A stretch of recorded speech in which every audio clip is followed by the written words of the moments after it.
Alright guys, so in this tutorial I want to show you how I go about grading Sony SLOG3 footage. We're going to go over 4 different shots with 4 different lighting conditions. Some are more underexposed, some are more overexposed, some are right in the middle. For example, this shot right here is in broad daylight. This shot has a lot of contrast because there's a lot of shadows and there's also a lot of highlights. This one doesn't have a lot of contrast in it because it was a cloudy day. And this one here was low light. It was a rainy day, a lot of fog in the back, and it's kind of a low light situation, high contrast between the background and the foreground, which is the people in the frame here. All of those shots were captured with a single lens. I think that was the Tamron 35mm, and they were all captured in Colombia. So let's start with this shot right here. As with any log footage, the first thing you got to do is convert the log footage into a color space that you can work from.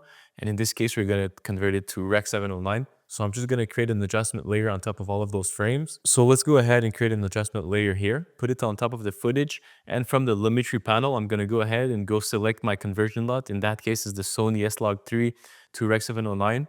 You can find that on Sony's website, and I'm going to have it linked into the Discord channel. From there, you're going to select the input LUT, and you're going to find your Sony SLOG3 to Rec 709 conversion LUT. So by just applying that, you can see that the colors are a lot more vivid. So this was before, and this is after. So this is an ideal situation where the image is already in the right color space, and it takes a lot less effort to kind of bring you to where you want it. And I'm just going to find a frame where I feel comfortable grading. So let's start with this one here. These are all settings I want to play with, and I'm kind of going to go in order here. So let's start with the basic correction. First of all, I want to expose the image where it's properly balanced, where it's not overly contrasted and not overly overexposed. I feel like this is a good starting point.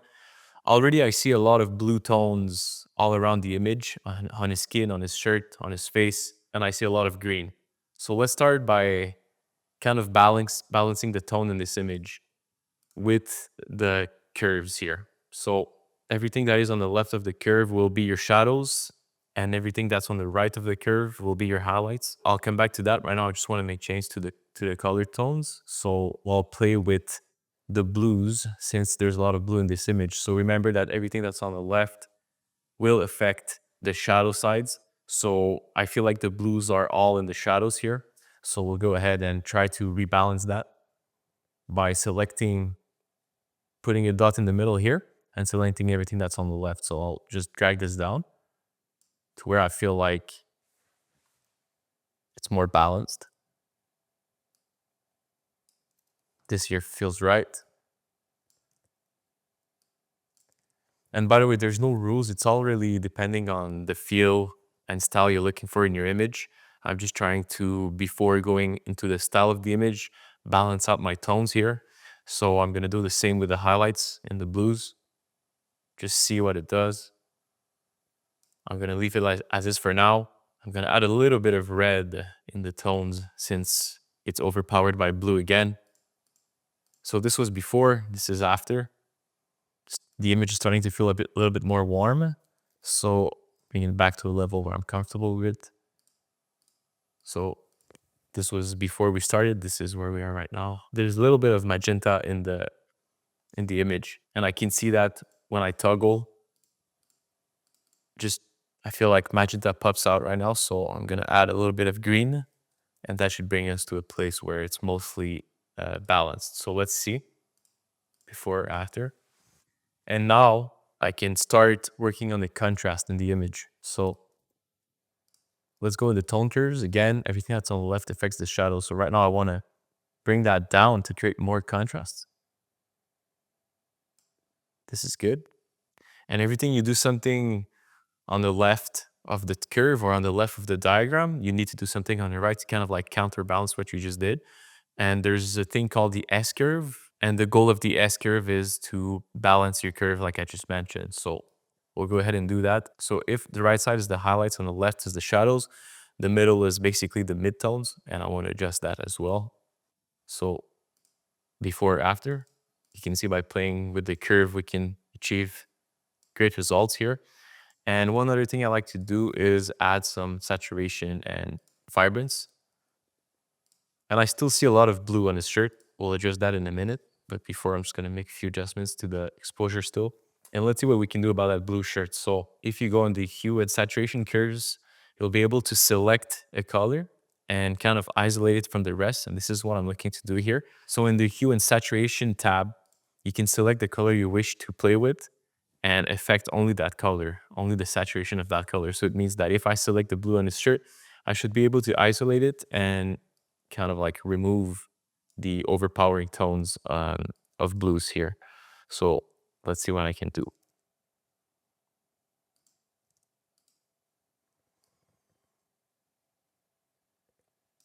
This feels a bit more natural, but it's affecting his skin tone, so I have to watch what I'm doing here. Let's do that. And let's change the hue also with the blue, so it's more orange and teal kind of feel. Even if I'm removing a lot of the saturation in the blues, I want the blues that stays in the image to be more on the teal side than the purple or blue side. So I'm gonna bring that down. This seems good. And now I want to isolate the skin tone because I feel like it's a bit on the yellow side. So what I'm going to do is go in the HSL secondary. And from here, you're going to be able to key the color that you're trying to work with. And in my case, it's the red, orange, or yellow of his skin tone. So let me just select yellow. Click on that here to isolate his face. And just try to make sure that the only color selected in the image is actually a skin tone. So you'll need to play around with it depending on the image you're playing with.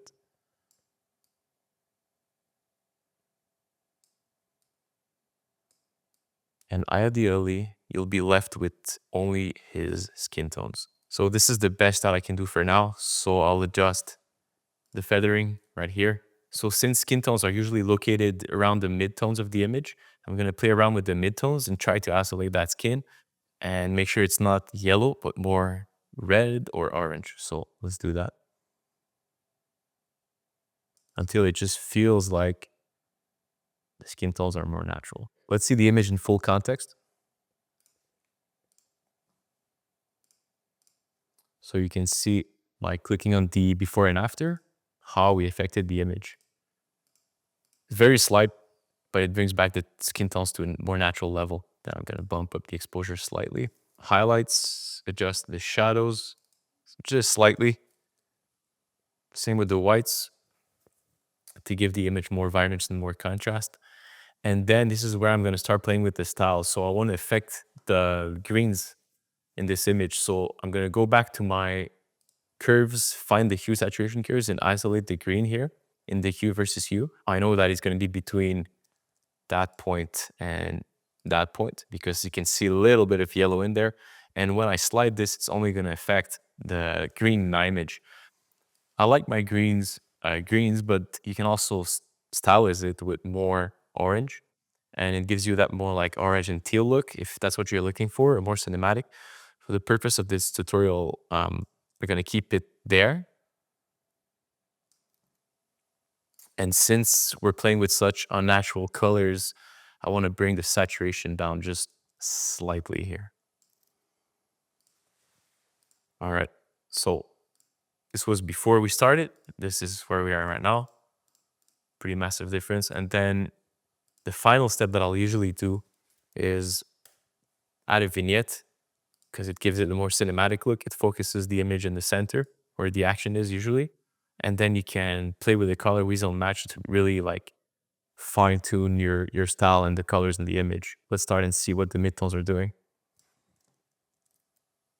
So by moving this around, I'm realizing that when I go back to my default, there's a lot of red in the image.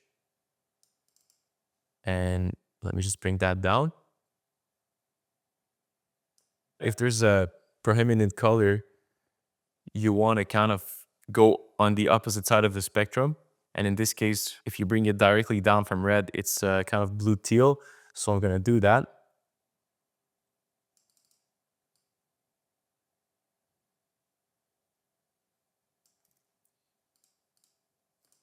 So I'm just going to zoom in the shadows here. This was before. This is after. It's very, very subtle, but it gives the image a more balanced look. And now Since I played with the midtones, I have to play with everything else to kind of balance everything. So if I put some blue in the image in the mids, I want to balance that with putting a little bit more warmth in the highlights. And now since I put a lot of warmth in the highlights, I want to put some blues in the shadows ideally to balance everything out.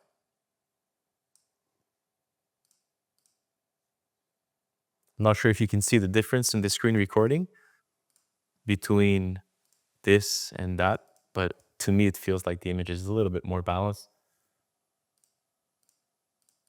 That's what we're trying to achieve, is to create a style that fits your footage and your own preferences. So I'm pretty happy with where it is right now.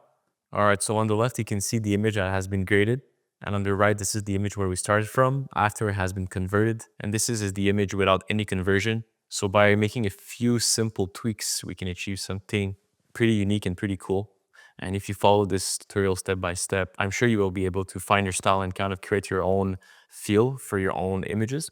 So let's go ahead and work on image number 2. So for this one right here, we're working with a pretty different lighting condition and also a pretty different color palette. The goal with this image is to preserve the colors, the natural colors, because I think that the contrast between colors is already present in the image. If you look at the left here and on the right, the walls are kind of like this green teal tones, and there's also orange tones here on the roofs. So the color contrasts are already where we want them to be.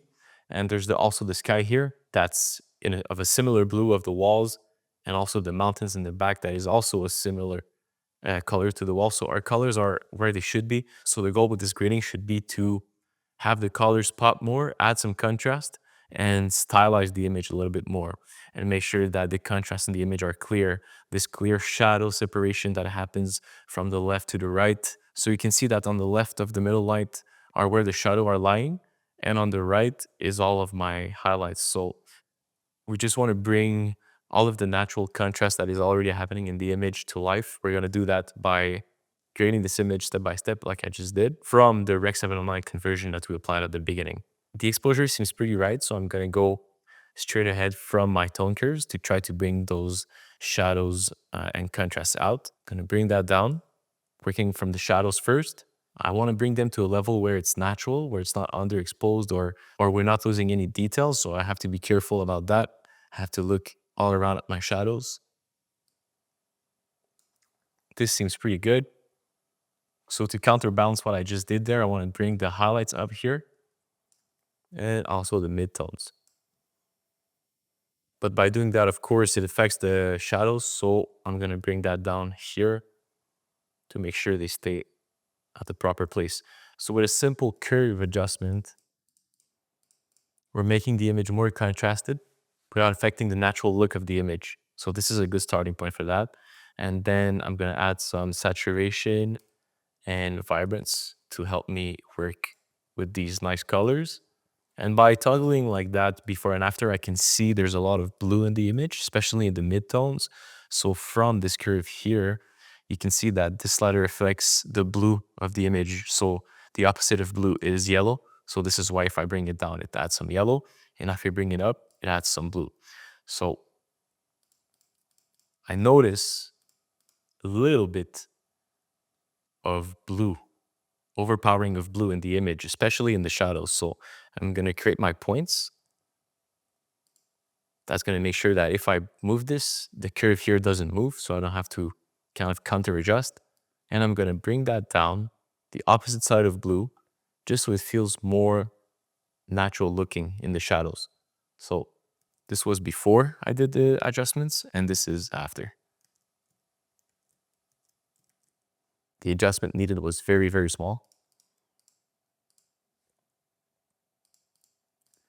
And I feel like the image now is more dead center in terms of white balance. I think I'm going to bring the exposure slightly up, adding some contrast. And by adding contrast, since it affects the whole image, not only the shadows or the highlights, I feel like the highlights now are a little bit overpowering. So I want to bring my highlights slightly down to counterbalance that. I think we're ready to play with the colors and the style of this image. So in my hue and saturation curves, I think I want to see what we can do with the green here in the mountains. So I'm going to select the green And you can see that it affects the green in the background, but it isolated such a precise part of the greens that I'm just gonna white it up manually here by changing my points. And now you can see the whole mountain change here. What I think I want to do here is actually bring the green towards a more green color. This is pretty yellow looking to me, and I just want them to be pure green. And now I think I want to have the colors on the walls here pop a little bit more. So what we're going to do here is isolate that color in the hue and saturation curve. So it's going to affect the saturation of a certain hue. And we're going to select the wall. And by selecting that, we should be able to control the saturation of that hue independently of the rest of the image. So this is what we're going to do. I'm going to add some color here.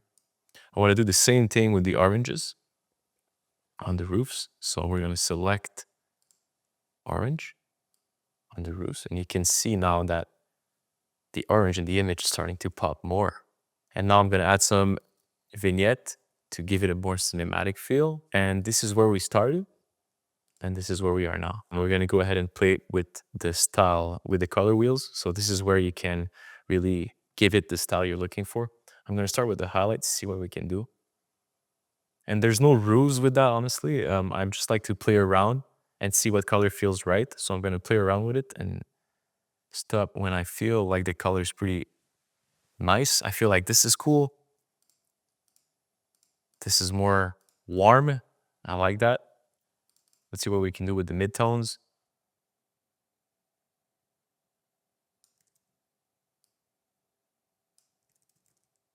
I think I want to bring it there where it's more blue so it balances, but put this up so it's overpowering the change we just did. This is before, this is after. This is a very white blue image. This is warmer. I just feel like it represents the feel of the city I was in more, so I want to keep that there. I think I want to keep the shadows where they are. I'm satisfied with where they are. So again, on the left is where we started from, and on the right is where we ended up. You can see on the right, the image really preserves the natural tones we're trying to play with. The only really changes we did to the colors here was to bring the saturation of certain hues up. And so that was for the wall and for the mountain. And for the rest, we pretty much left it untouched and just add a little bit more style, add some contrast, play with the curves.